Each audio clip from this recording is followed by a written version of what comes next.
Wajah Islam tuh kayak gitu. Makanya kalau kalian melihat Timur Tengah dan lain sebagainya, itu kayak begitu. Nah, di Indonesia, image Islam yang seperti itu sudah dihilangin, dikurang-kurangin supaya orang tidak mengetahui kebenaran itu. Kalau mengetahui, gawat, bubar di negara kita.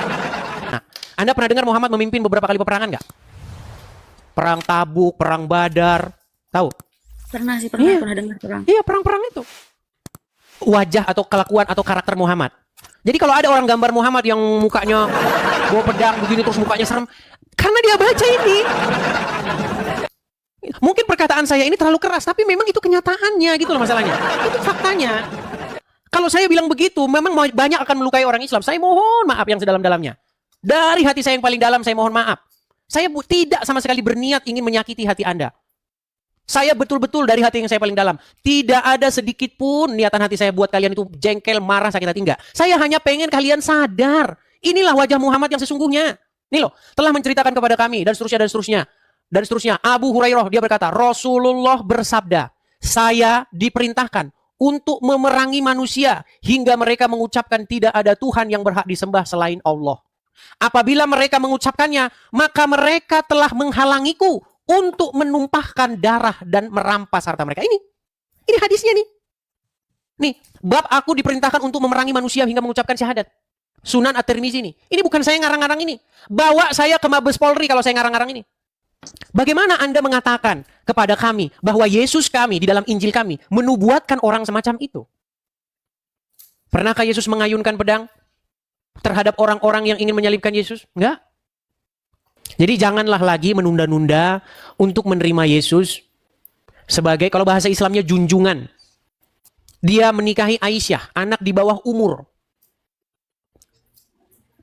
Jadi slogan-slogan Muhammad yang mulia, suri tauladan yang baik, itu slogan-slogan yang meracuni manusia. Banyak sekali meracuni manusia.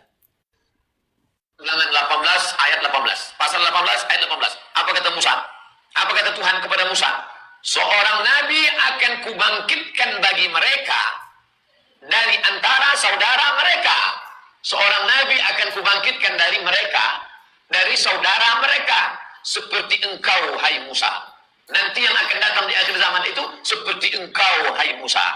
Aku akan menaruh firmanku dalam mulutnya, sehingga kalau dia berbicara, cakapnya adalah firman. Dan dia akan mengatakan kepada mereka segala yang kuperintahkan. Kalau dia bicara, cakapnya adalah firman. Siapa yang dimaksud Tuhan di dalam ini?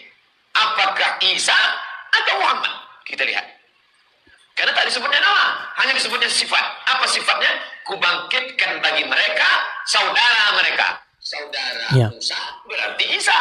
Kata orang yang melihat nasab Isa. Naik ke atas, dekatnya ke Musa. Zakir Naik berbuat yang sama. Dia ceramah keliling Indonesia. Dikawal oleh kepolisian. Disambut oleh Wapres pada waktu itu Yusuf Kala. Yang dibahas apa? Kristen. Di dalam Injil Yesus menubuatkan Muhammad. Yesus itu seorang Muslim. Nah, klaim-klaim yang terus-menerus seperti ini. Bertahun-tahun. Ya kan? Orang Muslim terus membahas kekristenan. Akhirnya membuat saya untuk menjawab mereka ini. Saya jawab. Tapi tidak mungkin saya hanya menjawab-jawab terus. Saya counter juga. Saya bongkar tentang sosok Muhammad. Tapi ketika saya mengatakan begitu, banyak orang Islam tersinggung. Terhadap hal itu saya mohon maaf. Saya terpaksa melakukan ini karena ulama-ulama kalian. Aduh, kita sayangnya belum punya galeri ya. Nih, saat istri minta uang belanja lebih, begini sikap Rasulullah. Nih, Muhammad yang punya 40 M itu ya. Jadi, dikatakan ya dalam riwayat-riwayatnya ya, perhatikan. Saya bacakan apa yang terjadi kepada istri-istri Muhammad ketika meminta nafkah berlebih. Ya, saya bacakan dari sini. Rasulullah SAW mendengar, kita bacakan dari sini saya. Dikutip dari buku 115 kisah menakjubkan dalam kehidupan Rasulullah oleh Fuad Abdurrahman. Suatu hari, semua istri Nabi berkumpul dan saling melontarkan keluhan. Ngeluh istri-istri Muhammad, ngeluh. Ya. Saling melontarkan keluhan. Mereka merasa tidak mendapatkan nafkah dan perhiasan yang layak. Dalam arti lain, mereka meminta nafkah lebih sebagai tambahan uang belanja. Rasulullah yang mendengar keluhan ini kemudian memberi dua pilihan. Yakni bersabar hidup apa adanya dengan beliau atau hidup mewah tetapi berpisah. Diancam diceraikan. Sebagai seorang kepala rumah tangga yang mencintai para istrinya, Rasulullah merasa gundah atas keluhan ini sampai beliau menampilkan wajah muram. Jadi, istri Kalau lu minta jatah, minta uang belanja dari suami, kalau suamimu berwajah muram, bukankah suamimu sudah pantas masuknya di anu? Dicuekin, gak dimasakin? Bayangin istri sudah capek bersih-bersih rumah dari pagi ke pagi, minta uang belanja tidak dikasih. Enak aja lo, gua urusin lo. Pasti begitu kan? Kedua sahabat yang juga mertua Rasulullah ini akhirnya mengerti bahwa kegundahan berakar dari para istrinya. Karena saat itu para istri Rasulullah tengah berkumpul. Abu Bakar dan Umar kemudian berusaha meredakan kegundahan beliau. Abu Bakar berkata, "Wahai Rasulullah, seandainya aku mendapati putriku menuntut nafkah kepadamu, aku pasti akan mencekik lehernya." Ujar Abu Bakar, yang tak lain adalah ayah dari Aisyah. Umar pun mengucapkan kata-kata yang sama berkaitan dengan putrinya Hafsah. Setelah itu, dua sahabat Rasulullah SAW ini menemui putrinya masing-masing. Tanpa pikir panjang, mereka ini mencekik leher putrinya. Ada riwayat yang menyebutkan memukul tengkuk seraya menghardik. Dengan berkata apa? Kamu menuntut sesuatu yang tidak sepatutnya kepada Rasulullah. Mendengar sang ayah marah, istri Rasulullah ini lantas memberi jawaban, demi Allah, kami tidak akan menuntut sesuatu yang tidak dimiliki Rasulullah. Padahal dia punya 40M. Bayangin 40M kalau satu sisi Muhammad punya 40M. Satu sisi Muhammad mau makan aja dia nggak punya uang sampai ngadain baju. Ada riwayatnya, Muhammad mau makan sampai ngadain baju. Jadi setelah saya pelajari agama Islam memang begitu. Agama Islam itu memang dikarang-karang sesuai kebutuhan pendengar. Kalau pendengar ingin melihat hidup Muhammad yang kaya raya, Muhammad punya 40 miliar. Kalau pendengar ingin mendengar kisah Muhammad yang hidup bersahaja, tidak punya apa-apa, hidup sederhana, Muhammad mau makan saja harus menggadaikan baju perang, sampai sekarang belum dibayar. Utangnya Muhammad tentang baju perangnya itu belum dibayar sampai sekarang, sampai dia meninggal. Mau saya bacakan riwayatnya? Boleh. Baik. Saya akan tampilkan ya bagaimana kisah Rasulullah yang dia untuk makan saja dia tidak mampu. Tapi diriwayatkan istrinya banyak. Bagaimana ada orang beristri banyak tapi makan saja tidak mampu? Enggak masuk akal, cerita-ceritanya enggak masuk akal. Kisah Rasulullah gadaikan baju perang kepada Yahudi untuk beli makan. Perhatikan. Nih. Apa dikatakan di sini? Rasulullah, nih dikisahkan dalam sebuah riwayat, Rasulullah memakai 2 baju pelindung pada saat perang Uhud. Baju beliau terasa berat hingga Rasulullah tidak sanggup naik ke tempat yang lebih tinggi. At-Tirmizi dalam Syama'il Muhammadiyah mencatat nih bahwa Nabi memiliki 2 baju pelindung dan seterusnya. Tohlah membantu dan seterusnya nih. Nah, baju perang Rasulullah tersebut pada akhirnya digadaikan kepada Abu Syam. Abu Syam adalah seorang Wahyudi. Rasulullah menggadaikan baju perang tersebut untuk membeli makanan pokok. Baju perang itu tidak bisa ditebus Rasulullah hingga beliau wafat. Sehingga Ali bin Abu Thalib yang melunasi setelah wafat. Dalam Sahih Bukhari diriwayatkan nih. Dari Aisyah, Rasulullah pernah membeli makanan dari seorang Yahudi, Abu Syam, dan menggadaikan baju perangnya kepada Yahudi tersebut. Tapi kata Abdul Somad dia punya 40 miliar. Coba, makin Anda pelajari, makin masuk akal nggak agama Islam? Makin aneh aja. Makin aneh. Apa yang diajarkan Muhammad? Beda, sebaliknya. Ya, Hendaklah orang-orang kafir itu mendapati kepadamu kekerasan. Kalau bertemu dengan orang Yahudi, Nasrani, pepet mereka, desak mereka, jalan yang sempit.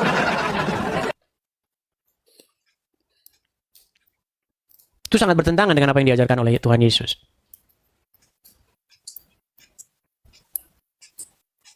Pernah, jadi dulu orang Yahudi ini juga ada penyakit-penyakitnya seperti ini. Jadi mereka ini terdoktrin oleh para ulama-ulamanya sebagai orang yang dalam tanda kutip inilah. Dan mereka menganggap orang Samaria itu sebagai bangsa yang layak mendapatkan hukuman apa segala macam. Nah, Yesus pernah mengemukakan satu perumpamaan ya, perhatikan ya. Saya balikan dulu ya. Nih. Misalnya yang ada di dalam Lukas pasal yang ke-10 ya. Perhatikan. Ini orang Samaria yang di zaman Yesus ini orang ini dianggap sebagai bangsa yang ya kayak begitu, kayak pandangan orang Islam terhadap orang-orang kafir. Ya. Tapi Yesus memberikan sebuah pandangan yang berbeda dengan ajaran-ajaran yang diterima oleh ulama-ulama orang Yahudi. Nih. Kita mulai dari pasal ayat yang ke-25 ya. Pada suatu kali berdirilah seorang ahli Taurat untuk mencobai Yesus. Katanya, "Guru, apa yang harus kuperbuat untuk memperoleh hidup yang kekal?" Jawab Yesus kepadanya, "Apa yang tertulis dalam..." Bukan ini ya, sebentar. Oh ya, ini betul. Apa yang tertulis di dalam hukum Taurat? Mana tadi? "Apa yang kau baca di sana?" Jawab orang itu, "Kasihilah Tuhan Allahmu dengan segenap hatimu, dengan segenap jiwamu, dan dengan segenap kekuatanmu, dan dengan segenap akal budimu, dan kasihilah sesama manusia seperti dirimu sendiri." Kata Yesus kepadanya, "Jawabmu itu benar, perbuatlah demikian, maka engkau akan hidup." Tetapi untuk membenarkan dirinya, orang itu berkata kepada Yesus, "Dan siapakah sesamaku manusia?" Nah, karena orang Yahudi ini tidak menganggap orang Samaria itu sesamanya. Tapi apa perumpamaan yang dibuat oleh Yesus? Perhatikan, jawab Yesus, "Adalah seseorang yang turun dari Yerusalem ke Yeriko. Ia jatuh ke tangan penyamun-penyamun yang bukan saja merampoknya habis-habisan, tetapi yang juga memukulnya dan sesudah itu pergi meninggalkannya setengah mati. Kebetulan ada imam turun melalui jalan itu. Ia melihat orang itu, tetapi ia melewatinya dari seberang jalan. Demikian juga orang Lewi datang ke tempat itu. Ketika ia melihat orang itu, ia melewatinya dari seberang jalan. Lalu datang seorang Samaria yang sedang dalam perjalanan ke tempat itu. Dan ketika ia melihat orang itu, tergeraklah hatinya oleh belas kasihan. Ia pergi kepadanya, lalu membalut luka-lukanya. Sesudah ia menyiraminya dengan minyak dan anggur, kemudian ia menaikkan orang itu ke atas keledai tunggangannya sendiri, lalu membawanya ke tempat penginapan dan merawatnya. Keesokan harinya ia menyerahkan 2 dinar kepada pemilik penginapan itu, katanya, "Rawatlah dia, dan jika kau belanjakan lebih dari ini, aku akan menggantikannya waktu aku kembali." Siapakah dari ketiga orang ini yang menurut pendapatmu adalah sesama manusia dari orang yang jatuh ke tangan penyamun itu? Jawab orang itu, "Orang yang telah menunjukkan belas kasihan kepadanya." Kata Yesus kepadanya, "Pergilah dan perbuatlah demikian." Kalau kita tahu background ceritanya ini ya, ini imam-imam ini petinggi-petinggi yang kayak sekarang ini, ulama-ulama, pendeta-pendeta, ya kan? Orang yang kerjanya firman Tuhan, itu kan ini imam. Kemudian orang Lewi ini garis keturunannya Musa ini, klannya Musa ini, orang yang kerjanya membakar ukupan, orang yang kerjanya di mesbah ini. Tapi mereka cuek-cuek aja nih. Tapi malah ada seorang Samaria yang dipandang orang sebagai orang sesat, orang tapir nih. Tapi malah dibenarkan. Nah, hal-hal semacam ini terjadi nih di dunia muslim nih kayak begini. Makanya kalau ada ustadz ceramah, walaupun orang berbuat jahat setengah mati, jahat sejahat-jahatnya, kalau dia muslim masuk surga. Tapi kalau ada orang tapir, walaupun dia baik, suka menolong, ya kan, telah akan masuk neraka sama. Jadi banyak orang sekarang itu sudah dikotak-kotakan. Padahal yang diajarkan Yesus bukan seperti itu. Karena agama atau yang tertulis di KTP itu nggak dipakai itu. Tetapi apa yang kita lakukan. Karena iman itu harus dieksekusi dengan perbuatan. Kalau iman cuma nempel di KTP yang nggak ada gunanya. Tidak berbuat. Coba lihat ulama-ulama Islam. Sorbannya gede-gede. Jubahnya panjang-panjang menjuntai-juntai. Kalau berdoa, toanya gede-gede. "Oh, saya lagi puasa. Tolong hargai saya." Berbeda dengan apa yang diajarkan Yesus. Ya Allah. Iya. Apa yang diajarkan Yesus? Supaya kita itu hidup jangan seperti itu. Janganlah kamu hidup seperti orang-orang seperti mereka itu. Mereka suka berdiri-diri di tikungan-tikungan jalan, pamer-pamer, jubahnya panjang, sorbannya gede-gede. Dan menunjukkan kepada orang. Beda kata Yesus. Kalau kamu berpuasa, janganlah orang tahu kalau kamu itu berpuasa. Melainkan cucilah mukamu, minyakilah rambutmu. Tetap tampil segar. Biasa-biasa aja. Jikalau engkau berdoa, jangan juga berdoa seperti orang-orang munafik. Coba, apa yang bertentangan. Ajaran Yesus dengan ajaran Islam 180 derajat, satu ke sana, satu ke sana. Beda jauh. Maksudnya berdoa seperti orang munafik seperti gimana Bang Yudis? Contoh, orang Islam kalau berdoa dipasang toanya kan. Pagi-pagi subuh itu. Subuh-subuh jam 4. Wah, toanya sudah kemana-mana. Betul tidak? Pagi-pagi subuh-subuh, toanya sudah kemana-mana. Beda, kalau orang Kristen kalau berdoa nggak perlu begitu. Justru kalau berdoa nggak usah ada orang terganggu. Banyak umat Islam tidak tahu kelakuan Muhammad. Kalau andainya tahu kelakuan Muhammad, akan ditinggalkan Muhammad itu. Percaya sama saya. Nih ya, apa dikatakan di sini?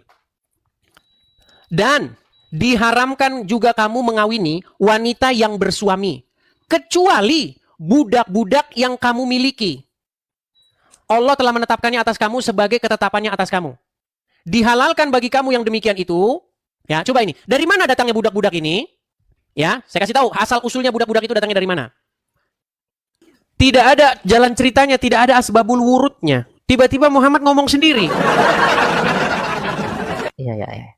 Jadi inilah yang menjadi indikator ya, para umatnya tidak sadar. Mereka telah menjadi bumerang bahkan untuk umat Islam itu sendiri. Ini surat An-Nisa ayat 24. Diharamkan juga bagi kamu menikahi perempuan-perempuan yang bersuami kecuali hamba sahaya perempuan. Ini tawanan perang. Maksudnya hamba sahaya itu perempuan itu dari mana dapatnya? Dari tawanan perang yang kamu miliki sebagai ketetapan Allah atas kamu. Pekerjaan Muhammad itu, dia itu hidup dari kayak begini. Muhammad itu hidup dari menjarah. Ini memang keras ini, keras ini. Coba dari mana nafkah Muhammad didapatkan? Dari berjihad. Dari jihad, nafkah dia itu didapatkan dari jihad. Ya. Berapa miliar yang didapatkan oleh Muhammad? Perhatikan. 1.000 kali 50.000 keping 212 miliar 500 juta.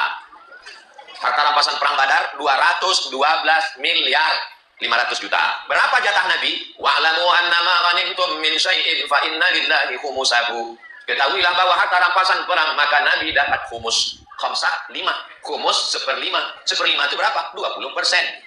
Kalau 200 miliar, 20%-nya berapa? Lebih kurang 40 miliar. Apakah kalian lebih menyukai pekerjaan-pekerjaan yang demikian? Itu dikasih kerjaan yang paling gampang. Makanya kalau dipanggil berjihad tidak mau, murka Allah itu, murka dalam Al-Quran. Dapat Ustadz, bila ada orang-orang Nasrani yang mengatakan Islam itu diekspansi dengan pertumpahan darah, dengan jihad. Dan bagaimana pendapat Ustadz juga dengan masalah poligami? Mereka menghardik masalah poligami. Itu subhanallah, saya bicara hampir 45 menit mungkin hanya menjawab pertanyaan ini. Waktu itu saya bilang, kalau seandainya ada orang Nasrani, Yahudi, semua orang kafir yang mengatakan kepada Anda, Islam dikembangkan, diekspansi dengan pertumpahan darah, katakan iya. Memang iya. Karena banyak orang Islam, subhanallah, kayak orang yang ketakutan kalau dikatakan Islam itu disebarkan dengan pedang. Saya katakan ikhwas sekalian, memang Islam dikembangkan dengan pedang.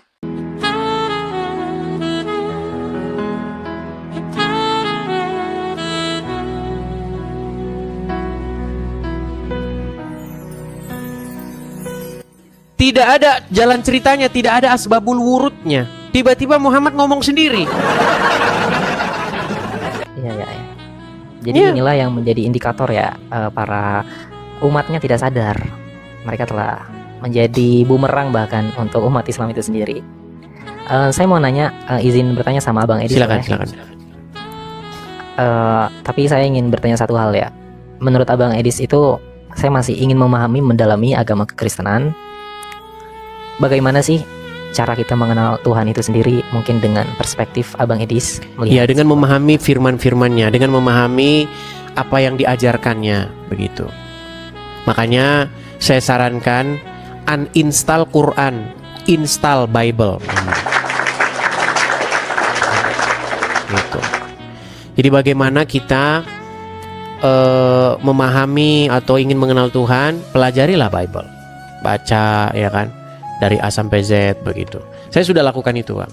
Saya sudah lakukan membaca Al-Quran dan membaca Bible. Saya nggak mau katanya. Oke. Setelah saya pelajari, memang kesimpulan saya itu. Setiap orang yang membaca Al-Quran dan membaca Bible dengan sungguh-sungguh pasti akan menyimpulkan kesimpulan yang sama dengan saya, bahwa Al-Quran tiada lain adalah buku yang isinya banyak menjiplak isi Bible, tapi jiplaknya buru-buru sehingga ngacau balau. Ya, saya juga melihat ya, ketika baca Bible sendiri itu dikisahkan Nabi Adam, namun di dalam Al-Quran itu sangat sedikit kisah dari Nabi Adam berbanding Bible sangat detail. Ya. Itulah. Tapi sekalipun demikian, Bible tidak pernah mengklaim bahwa buku ini sangat detail, menjelaskan segala sesuatu. Nggak pernah Bible mengklaim buku seperti itu. Tapi Quran, buku yang hanya seperti itu. Buku ini menjelaskan segala sesuatu. Tapi ditanya, kenapa orang sunat, Quran tidak tahu. Ya, gitu. Ya itulah yang harus Anda harus menjadi duta ini kepada teman-teman Anda yang masih Muslim. Coba ajak mereka berargumen, ajak mereka diskusi. Begitu. Kenapa Al-Quran tidak sanggup menjelaskan segala sesuatu seperti yang diklaim oleh dia? Karena yang dikatakan menjelaskan segala sesuatu Quran, bukan Muhammad. Ya, tepat. Bahkan Muhammad pun dia harusnya berguru kepada Quran. Begitu. Dan banyak sekali yang berguru kepada ulama, ia tidak berguru kepada Qurannya itu sendiri. Ya. Gini loh, maksud saya, mereka mengatakan Nabi Muhammad tidak bisa baca tulis ya. Itu kan tuduhan ya. Sementara di dalam Al-Quran banyak ayat yang mengatakan Nabi Muhammad membaca gitu. Ya. Jadi mereka lebih mendengar kepada para ulama atau kepada Al-Quran itu sendiri. Kan dilema jadinya. Memang begini, Mak. Memang begitu dalam ajaran agama Islam. Mau versi Muhammad buta huruf ada. Mau versi Muhammad bisa membaca ada. Mau versi Muhammad hidupnya yang sedih-sedih, ya kan? Hidupnya yang sederhana ada. Mau Muhammad yang versi kaya ada. Ada. Mau Muhammad versi hidup susah, makan sampai ngutang ada. Mau Muhammad versi kaya mendapatkan banyak emas dan perak ada. Makanya saya bilang makin dipelajarin agama Islam, makin ingin orang akan mencampakkannya. Begitu. Iya, bahkan dari beberapa narasi hadis ya mengatakan Aisyah sendiri yang meracuni Nabi Muhammad. Iya. Wow, itu sebuah Kalau abang tanya sama orang-orang Syiah, orang Syiah itu sangat membenci Aisyah dan Hafsah dan bapaknya. Jangan lihat Aisyah dan Hafsahnya, karena mereka itu kan hanya dua orang perempuan. Iya. Tetapi lihat siapa di balik dia. Di balik mereka itu ada siapa? Ada tokoh-tokoh yang besar. Makanya ada ayat dalam Al-Quran itu, jika kamu berdua bahu-membahu menyusahkan Nabi, maka ketahuilah Allah adalah pelindungnya, dan juga para malaikat, dan juga Jibril, dan juga orang-orang mukmin. Coba tuh. Ya. Sepakat saya akan hal itu ya. Iya. Namun saya mau bertanya satu hal lagi, boleh ya, Abang Edis? Apa itu? Izin ya. Bagaimana konsep daripada umat Kristen itu soal penebusan dosa Yesus Kristus itu menurut Ya, Abang Edis? jadi konsep sederhananya gini, Bang. Hukum kita itu kan ada hukum Taurat. Hukum Taurat itu berisi tuntutan-tuntutan terhadap seseorang. Bagaimana seseorang itu hidup. Contoh ya, tuntutan. 10 tuntutan hukum Taurat. Jangan berzina, jangan mencuri, jangan bersaksi dusta. Itu kita ambil aja 3, nggak usah banyak-banyak. 1 aja lah, jangan mengucapkan saksi dusta. Atau jangan mencuri aja lah, jangan mencuri. Coba, ada nggak orang yang sanggup melakukan ini seumur hidupnya? Sudah bisa ya, sulit mungkin. Sulit. Ya, sulit. Dari mulai yang kecil-kecil saja, Bang, kita sudah mencuri. Dari zaman kecil udah maling mangga. Udah besar kita pun secara nggak sadar mencuri hak-haknya orang. Iya. Contoh, saya kasih contoh. Gas di Indonesia, gas tabung yang kecil itu diperuntukkan bagi siapa? Untuk miskin. Iya. Rakyat miskin. Coba, ada nggak orang kaya yang beli itu? Ada harusnya sih. Banyak. Harusnya kan nggak ada. Betul. Coba, kita secara nggak sadar sebenarnya sudah mencuri. Nah, makanya apa yang dimaksud dengan konsep penebusan? Gini, Bang. Jadi Yesus itu sudah melakukan segala tuntutan hukum Taurat itu untuk saya, untuk setiap orang yang percaya. Jadi semua tuntutan itu sudah dipenuhi oleh Yesus. Makanya kami itu yang nggak mampu, nggak sanggup, yang gagal sudah diampuni, ditebus oleh karena Yesus. Itu maksudnya penebusan itu, Bang. Oke. Berarti penebusan itu ketika Yesus itu turun, maka dosa-dosa terhapus karena disalib seperti itu. Bukan seperti itu. Begini, Yesus itu kan digambarkan di dalam Bible sebagai tokoh yang taat sampai matinya. Karena nggak ada orang yang taat sampai mati. Sepakat. Iya, Yesus dia taat sampai mati, sampai disalibkan. Dia taat, tidak melakukan satupun kecacatan, tidak melakukan satupun kesalahan. Makanya konsep agama Kristen, oleh karena pelanggaran satu orang, yaitu Adam yang pertama, itu kan melakukan pelanggaran. Dia tidak taat kan? Ya, betul. Nah, karena ketidaktaatan satu orang, maka semua orang itu telah menjadi berdosa. Dosa itu telah menjalar kepada seluruh umat manusia karena ketidaktaatan satu orang itu, yaitu Adam. Tetapi ada Adam yang kedua. Yesus dikatakan dalam Bible itu sebagai Adam yang kedua. Nah, Adam yang kedua, dia taat sampai mati, bahkan sampai mati disalibkan. Nah, ketika Yesus disalibkan, tercurah darahnya sampai mati, maka oleh karena ketaatan satu orang pula, maka setiap orang beroleh keselamatan. Jadi orang yang menerima Yesus itu adalah orang yang ditebus oleh karena Yesus sudah melakukan segala hukum, segala tuntutan hukum Taurat itu untuk dia. Seperti saya nih, saya jatuh dalam dosa berkali-kali, ya kan? Saya tidak mampu melaksanakan hukum itu. Tuntutan hukum itu tidak bisa saya laksanakan. Nah, bagaimana saya ini ditebus? Yesus sudah melakukan untuk saya. Nah, ketika Yesus sudah melakukan untuk saya, maka diri saya ini kepunyaan Dia. Nah, ketika saya adalah kepunyaan Dia, maka saya melakukan apa yang Dia mau.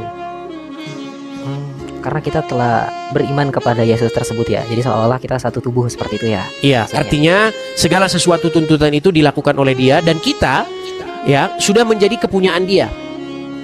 Karena kita sudah dibayar oleh Yesus dengan nyawanya, dengan darah yang tercurah itu. Dengan itu kita dibayar, bukan dengan emas, dengan perak. Begitu. Oke, baik. Artinya ketika seseorang menjadi milik Yesus, maka dia melakukan apa yang Yesus mau. Seperti itu. Oke. Itu konsepnya sederhana seperti itu. Ini ya, saya boleh izin dalam arti mengutip 1-2 dari kefahaman saya soal penebusan dosa mungkin. Silakan. Bentar ya, saya cari dulu di nota saya. Jadi beberapa yang saya kumpulkan dalam penebusan dosa mungkin agak berbeda ya sama Abang Edis ya. Tapi di sini kita diskusi saja ya. Ya. Bentar ya. Karena saya juga sambil belajar kan sama langsung umat Kristen ya langsung. Boleh.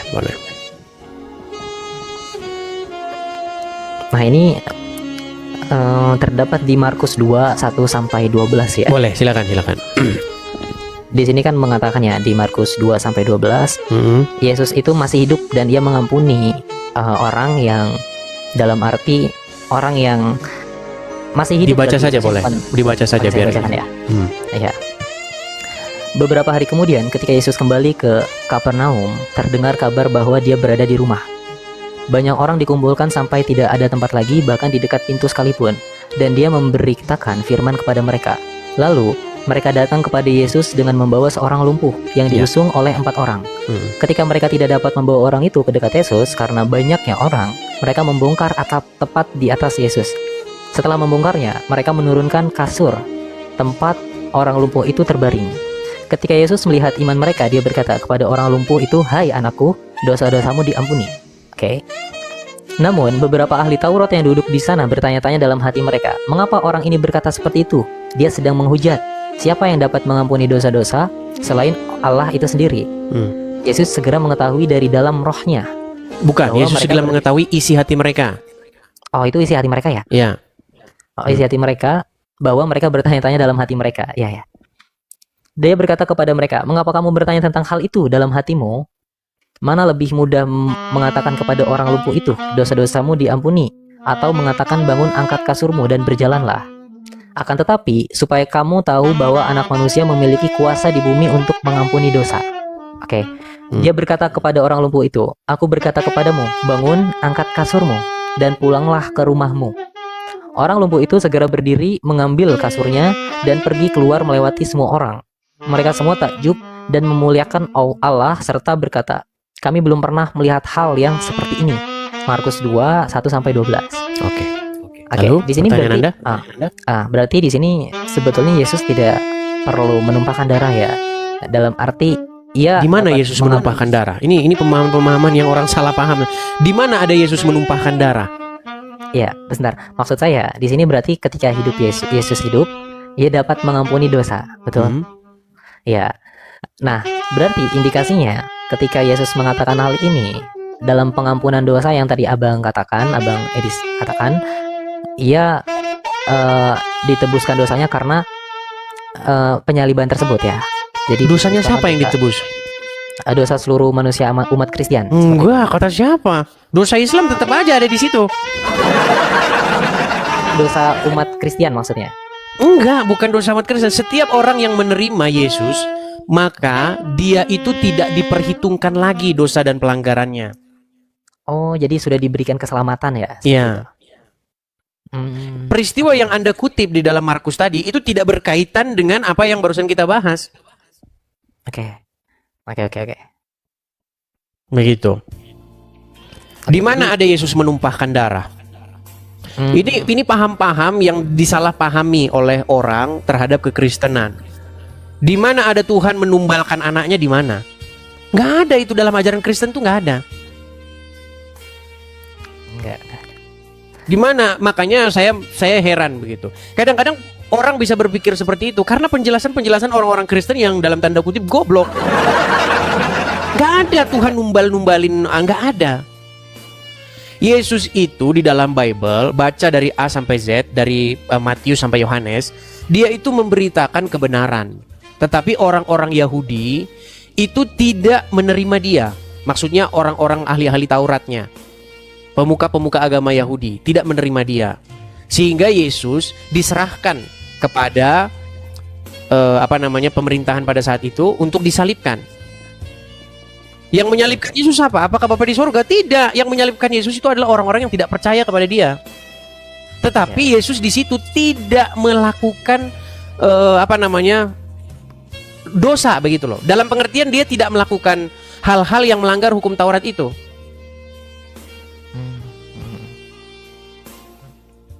Jadi semua orang dituntut untuk melakukan apa yang tertulis di dalam hukum Taurat. Tetapi tidak ada yang sanggup melakukannya. Hanya Yesus yang sanggup melakukannya sampai akhirnya. Jadi tidak melakukan kesalahan satupun. Nah, karena hal itu maka itu dianggap sebagai kebenaran. Jadi tidak ada kecacatan lah dalam arti Yesus ini ya. Iya. Pada kesalahan-kesalahan tersebut. Iya, makanya dikatakan dia sebagai anak domba yang tidak bercacat celah. Masya Allah. Haleluya. Ya, dan dia tidak datang mempersembahkan darah binatang, darah domba dibawa untuk seperti yang dilakukan oleh imam-imam besar. Tetapi dia membawa darahnya sendiri. Itu pengertiannya, maksudnya dia membawa kesolehan dan ketaatannya sendiri kepada Bapa di sorga. Oh, seperti itu pemahamannya. Baik. Iya. Jadi saya dapat poin ya dari tadi awal tentang bagaimana Tuhan yang dimaksudkan. Yang kedua ini soal penebusan dosa. Okay. Ya, masalahnya begini. Sebenarnya masalahnya bukan ini. Masalahnya banyak orang belum buka Bible tapi ingin tanyanya terlalu jauh. Iya, takut. Iya. Jadi percuma gitu loh. Lebih bagus buka dulu Bible. Kemudian kalau didapati ada pertanyaan-pertanyaan yang baru tidak dimengerti, nah itu baru lebih enak. Sebenarnya udah jelas kok dalam Bible itu. Banyak orang itu nggak mau baca. Iya. Jangankan Anda, ya Kristen banyak nggak mau baca. Ya karena saya lihat sendiri ya itu 2 sampai 3 kali lipat kayaknya Al-Qur'an itu lebih tebal deh. Karena saking banyaknya itu. Bukan berarti tidak. Al-Qur'an itu banyak berisi pengulangan. Seandainya kata-kata yang diulang-ulang dalam Al-Qur'an itu dipres jadi satu, Al-Qur'an itu jadinya hanya beberapa lembar saja. Oke. Begitu. Yang satu yang saya inginkan atau satu yang saya tangkap dari Anda punya Bible nggak di rumah? Kebetulan saya ada di PDF saja sih, udah download juga. Baru Cuma download. hanya baca. Ya, Belum pernah baca. Dibaca di sini. Saya baru mempelajari sebulan 2 bulan seperti itu. Iya, coba dipelajari dulu. Nanti kalau sudah dibaca, dipahami, baru nanti ngerti apa yang saya maksudkan seperti itu. Ya, jadi nggak ada konsep-konsep dari dalam Kristen bahwa bapak atau Tuhan numbalin anaknya sendiri, nggak ada itu. Ya. Berarti yang berucap seperti itu adalah Kristen yang salah gitu ya? Iya, itu orang-orang Kristen yang goblok yang setengah mati. Nggak ada itu. Okay. Nggak ada. Numbalin anaknya sendiri, nggak ada. Oke. Maksudnya bukan seperti itu. Bapa di sorga itu ingin manusia itu menerima Yesus, tetapi manusia tidak menerimanya. Makanya orang-orang ahli-ahli Taurat dan orang-orang Farisi menyerahkannya kepada Pontius Pilatus untuk disalibkan. Tetapi Yesus tetap taat. Nah, karena ketaatannya, karena kebenarannya, maka dia dibangkitkan. Itu yang dibicarakan dalam Bible. Oke. Nah, sehingga segala kuasa di bumi dan di surga itu diberikan kepada dia. Oh, diberikan semua yang ada kutipan itu ya, kunci surga dan kunci langit diberikan kepadamu gitu ya. Nggak ada kata-kata seperti itu. Kunci langit nggak ada. Ya maksudnya Dikatakan di dalam Bible bahwa segala kuasa di bumi dan di surga telah diberikan kepadaku. Oke. Nah, ya Gitu. maksudnya. Nah, saya boleh bertanya satu hal lagi mungkin soal ini agak menyerang tapi tidak apa-apa ya, izin. Boleh, silakan. Iya. Bertanya tentang bagaimana menurut Mas Abang Edis tentang Paulus itu, apakah beliau adalah utusannya, diutus atau dilantik oleh Yesus atau Sang Mesias tersebut? Ya, jelas di dalam Bible, di dalam Kisah Para Rasul bagaimana perjumpaan Yesus dengan Paulus, perjumpaan Paulus dengan Yesus, jelas.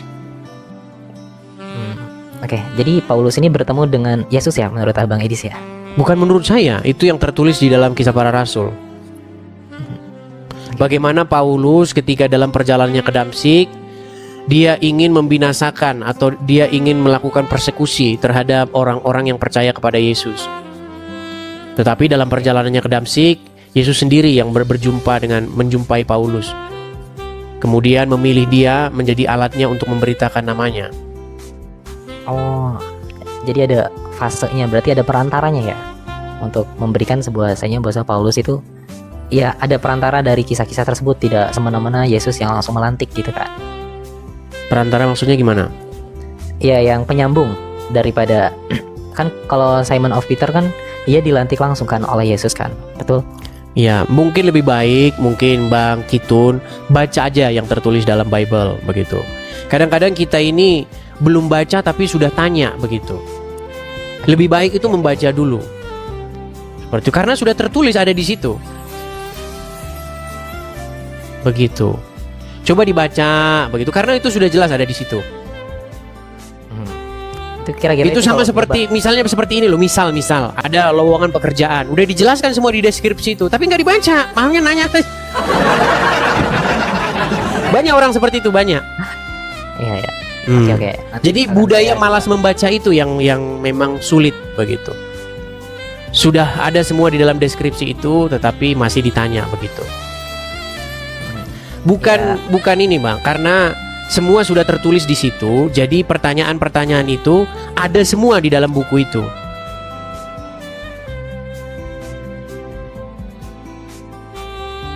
Kalau tidak dibaca dulu ya persoalan ada jawabannya gitu ya. Bukan, itu pertanyaan-pertanyaan yang sebenarnya sudah jelas ada di situ. Seperti itu. Oke. Nanti kalau saya jelaskan pun nanti nggak nyambung juga. Baca aja di situ. Makanya ketika saya jelaskan tadi Anda mengatakan perantara-perantara, maksudnya gimana? Perantara-perantara gimana maksudnya? Iya. Ya seperti dalam arti kan kalau di agama Islam Nabi Muhammad itu melantik seorang utusan itu Ali bin Abi Thalib. Namun yang merebut kekuasaan yaitu Umar bin itu di Ghadir Khum. Di Ghadir Khum setelah Haji Wada Nabi Muhammad terakhir yang berada di kota Mekah dan di Madinah di antara itu, dan Nabi Muhammad berhenti. Dan ini terjadi pada 4 bulan sebelum kewafatan Nabi Muhammad. Seperti itu. Ya, jadi gimana ya saya bilangnya ya. Pertama-tama kita ini jangan bermunafik dulu. Kalau Anda mengatakan Anda tidak percaya Muhammad, sekarang Anda percaya Muhammad, ini yang susah, Bang. Makanya saya itu pengen mengeluarkan orang dulu dari ikatan dia terhadap Muhammad. Kalau ikatan Anda terhadap Muhammad itu belum lepas, saya cuma pesan saja, Anda tidak mungkin akan menjadi orang yang waras. Oh, berarti harus keluar dulu ya? Oh iya, iya. Oke. Iya. Jadi sebuah kesia-siaan, sebuah kepercumaan ketika saya menjelaskan kepada Anda tentang kekristenan dan lain sebagainya ketika Anda masih percaya sama Muhammad. Begitu. Karena apa yang diajarkan Muhammad dengan apa yang diajarkan Yesus itu bertolak belakang. Muhammad itu memberitakan Tuhan lain, bukan Tuhan dalam Bible. Oke. Coba Tuhan siapa yang diberitakan oleh Muhammad? Allah Subhanahu wa Ta'ala kan. Yang Maha Siapa Esa. dia itu? Tuhan yang dipercaya umat Muslim. Apakah Dan itu adalah Tuhannya orang Quraisy, para penyembah berhala? Iya, itu sebenarnya Tuhan yang berbeda ya. Iya, makanya jadi nggak nyambung kita. Makanya ketika kita ngomong Tuhan, Anda lagi bahas Tuhan yang lain, bukan Tuhan yang saya bahas. Makanya nggak pernah nyambung. Itu dulu sebenarnya. Oke. Kalau Anda masih membicarakan Tuhan yang diberitakan Muhammad, ya kita nggak akan pernah ketemu. Ya. Muhammad itu memberitakan Tuhan dari bangsanya sendiri. Tuhannya orang-orang Quraisy, para penyembah berhala. Begitu. Makanya isinya itu ya suka-sukanya Muhammad. Baik. Begitu loh. Saya tahu Anda ini Syiah, Anda ini, ya kan? Bukan. Kami meyakini bahwasanya Syiah pun sudah tersesat mereka. Sama Sunni pun telah tersesat. Boleh saya mungkin izin mengenalkan diri ya dari tadi? Boleh, silakan. Iya. Jadi kami di sini ya, saya sendiri agama yang sudah berlepas dari apa yang kami meyakini itu Islam ya. Kami meyakini bahwasanya juru selamat atau penyelamat di akhir zaman itu telah muncul. Kalau di dalam kekristenan itu Yesus yang kedua yang akan menghakimkan, jadi menghakim yang adil gitu lah. Dan kami beragama dengan agama yang diwariskan oleh pada nabi-nabi terdahulu seperti Nabi Muhammad, diucapkannya figurnya Imam Al-Mahdi. Seperti itu Abang Edis. Nah, kalau di Ya, agama- jadi Anda ini semacam satu paham yang menggabung-gabungkan segala macam aliran ini. Artinya aliran ini Anda gabungkan, aliran ini Anda gabungkan. Jadi saya cuma pesan saja begini Bang, bahwa kalau Anda sudah masuk kepada ajaran-ajaran seperti Islam itu sudah nggak nyambung lagi Bang. Karena ajaran Islam itu sumbernya itu bukan dari Israel. Sumbernya itu bukan dari tempat di mana peristiwa itu berasal. Agama Islam itu sumbernya dari Saudi Arabia. Oh. Yang nggak nyambung sama sekali Bang, dengan Israel itu nggak nyambung sama sekali. Ya, saya pun meyakini ya bahwasanya Abang Edis ya, di mana Ka'bah yang mereka imani saat ini palsu. Ka'bah yang mereka Iya, tetapi di saat yang sama Anda mengutip Qur'annya itu juga. Itu yang jadi masalah. Coba apakah Anda mengimani Qur'an? kami mengimani. Nah, Tetap ya, berarti betul. apa yang diceritakan dalam Qur'an? Coba Bang, siapa Tuhan di dalam Al-Qur'an?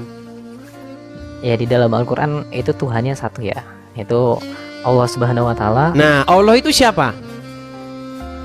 Iya, Allah itu adalah Tuhannya Nabi Muhammad, Tuhannya umat Muslim. Yang itu saja. Bukan. Sebelum Muhammad lahir, Allah itu dipuja, disembah oleh siapa?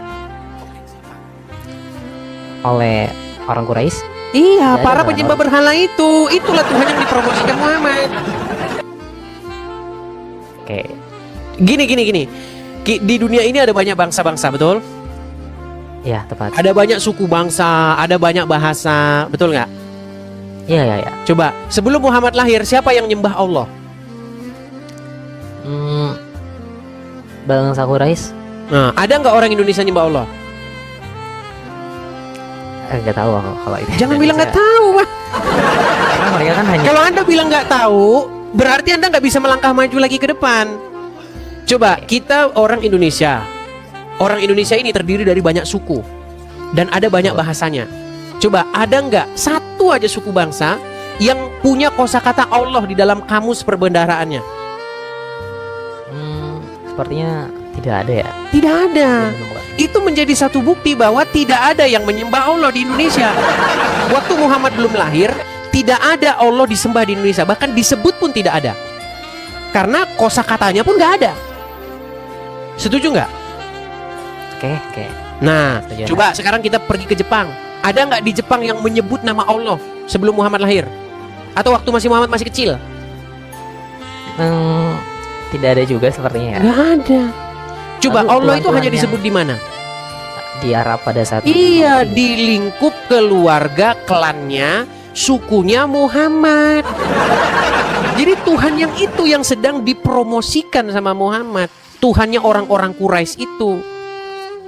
Itu tidak pernah disebut oleh orang Israel, tidak pernah disebut oleh Musa, tidak pernah disebut oleh Yesus, nggak pernah. Begitu loh. Makanya ketika Anda punya paham bahwa itulah yang disebut nabi-nabi terdahulu, seperti Anda kutip tadi kan, nabi-nabi terdahulu ini itu, ya kan? Itu sudah paham yang salah. Bagaimana mau katakan dia Tuhan yang disembah oleh terdahulu disebut saja tidak pernah. Coba kalau misalnya saya katakan bahwa nama Tuhan itu Tungkriung gimana? Iya. Ya cukup aneh lah kalau Tuhan itu Tungkriung. Iya. Nah, Muhammad mengklaim bahwa Tuhan itu Allah. Padahal tidak ada nabi-nabi terdahulu yang menyebut Allah. Begitu, Pak. Nah, makanya yang saya sarankan sama Anda, ketika Anda sudah betul-betul meninggalkan Al-Quran, sudah betul-betul meninggalkan Muhammad, sekarang Anda pelajari nih ajaran yang sejati, yaitu yang ada dalam Bible. Di dalam Bible kalau Anda baca sampai dari A sampai Z, intinya begini. Tuhan menciptakan manusia seturut atau serupa dengan gambarnya. Maksudnya, manusia itu sebenarnya merupakan pengejawantahan Tuhan di muka bumi ini untuk memelihara dan menguasai bumi ini. Jadi ketika Tuhan menciptakan segala sesuatu, diciptakannya semua yang ada, binatang-binatang, tumbuh-tumbuhan semuanya, lalu Tuhan menciptakan manusia. Nah, manusia ini sebenarnya manifestasi Tuhan di muka bumi. Karena dia gambarnya. Kalau dalam bahasa Ibrani itu disebut selem. Selem itu maksudnya gambar, rupanya. Jadi kita ini sebenarnya rupanya Tuhan itu. Pengejawantahan kita ini sebenarnya. Nah, tapi gambar itu rusak. Oleh karena apa? Oleh karena pemberontakan. Kalau dalam bahasa Ibraninya itu, bahasa Bible-nya itu dosa. Dosa itu bahasa Ibraninya itu kata. Maksudnya itu kita itu nggak sesuai dengan peruntukannya. Nah, karena kita sudah meleset, maka ada manusia yang kedua, yang datang yang kedua, Adam yang kedua. Karena Adam yang pertama itu gagal, sehingga semua keturunannya ini gagal semua. Jadi produk gagal semua. Nah, baru datanglah Yesus, yaitu manusia yang kedua, Adam yang kedua. Nah, dari lahir sampai matinya, Yesus itu dia tidak melakukan pelanggaran. Makanya Yesus membuat kita menjadi manusia baru. Namun tidak. Gimana? Lalu Yesus pelanggaran itu ia tidak melanggar. Ya, Yesus tidak melakukan pelanggaran itu. Makanya dia itu merupakan gambar daripada dia yang sejati, begitu. Nah, jadi semua orang itu supaya jadi seperti Yesus, begitu loh. Makanya di dalam Yesus kita itu menjadi ciptaan baru, menjadi manusia baru. Oke. Seperti itu. Jadi intinya biar nggak panjang lebar, biar nggak capek-capek, Anda juga kan belum pernah baca. Intinya begini loh, supaya kita itu hidup seperti Yesus, jangan kayak Muhammad gitu loh.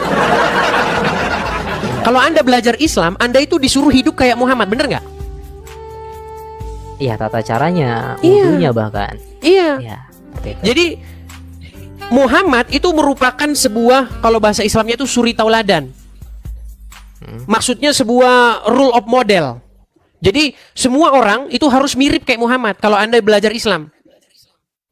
Celananya cingkrang, terus jenggotan, ya kan? Terus matanya pakai calak-calak begitu, ya kan?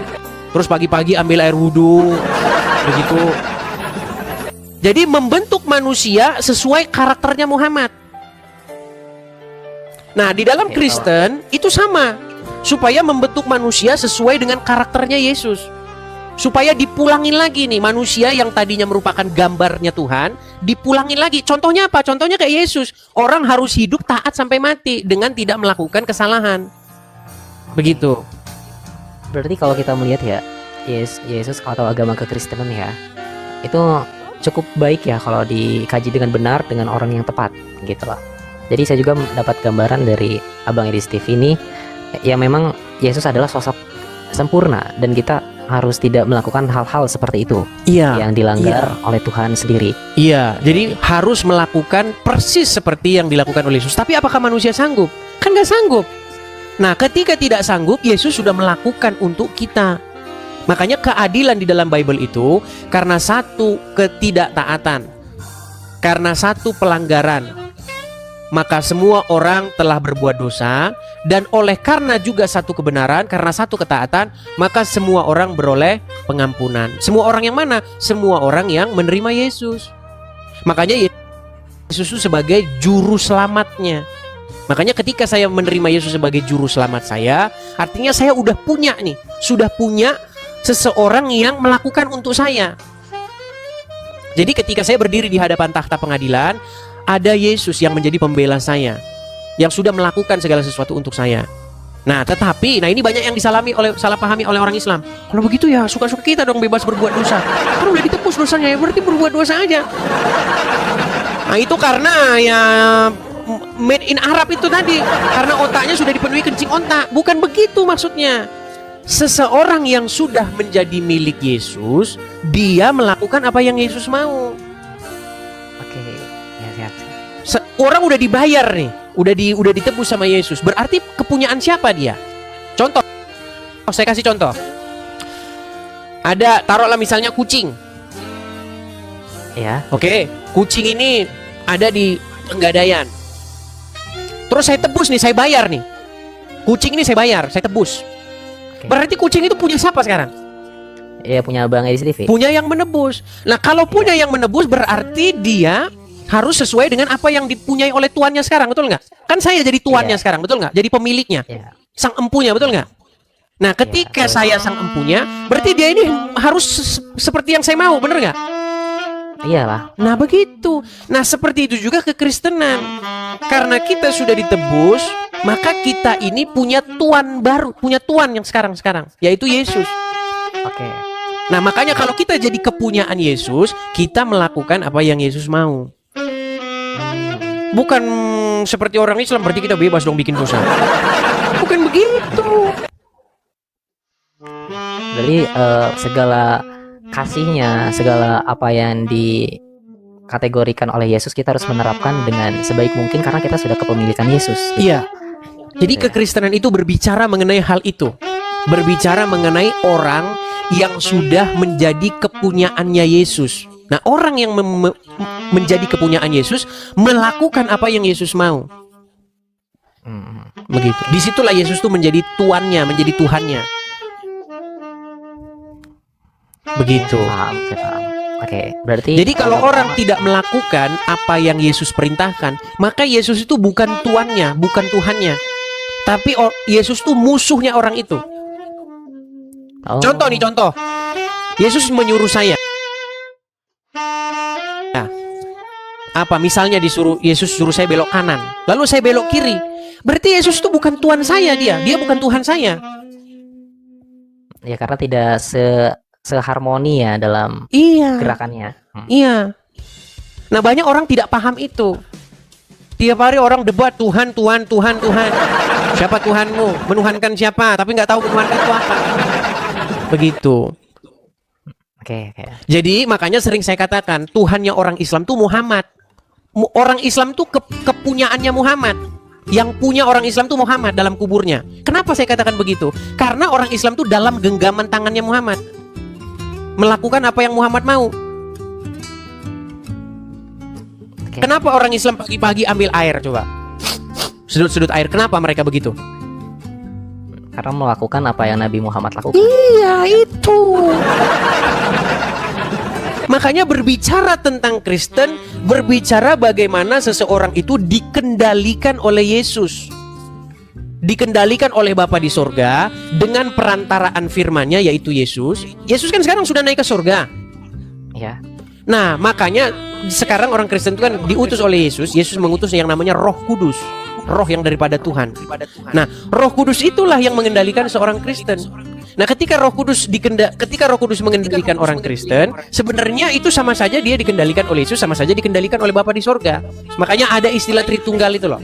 Ada Bapa, ada Putra, ada Roh Kudus. Yang tiga tetapi satu.